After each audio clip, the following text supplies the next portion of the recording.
When we talk about the sharing economy, everybody always goes to Uber and Airbnb, but it's many, Yeah. many more companies. Absolutely. And there are even these niche companies that will allow people to share space in their closet or a Yes. parking space, or I even read about one that's space in your doghouse. I mean, it's Yeah. like it's getting a little out of control. But It is, yeah. are these really going to be, how many companies will be legitimate big players in the sharing economy over time, do you think? I mean, what are some of them? Well, I think in the accommodation space, Airbnb is going to be the dominant player for short-term accommodation. There are other kinds of longer-term accommodation or commercial real estate where you've got companies like WeWork and WeLive and Common that might start to establish a presence.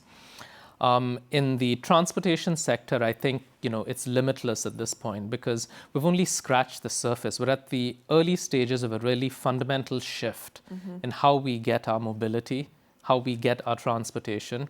And Uber may have an 85% market share in the United States, but they have maybe 0.1% of the market when you look at the total transportation market. Which is why they have so many competitors. Yeah. They have a lot. Absolutely. So. And so, the space is still open. I'm keeping a close eye on healthcare and energy. Interesting. I think once the battery technology is sophisticated enough to store your solar power, we will see crowd-based energy solutions that become sort of mainstream and commercial. Low-end healthcare, certainly not open heart surgery, right. but things like assisted living. Wow. I cut my finger cooking and need it stitched up. Wow, That kind so of thing. many more implications than I think we've really thought about. That's fascinating.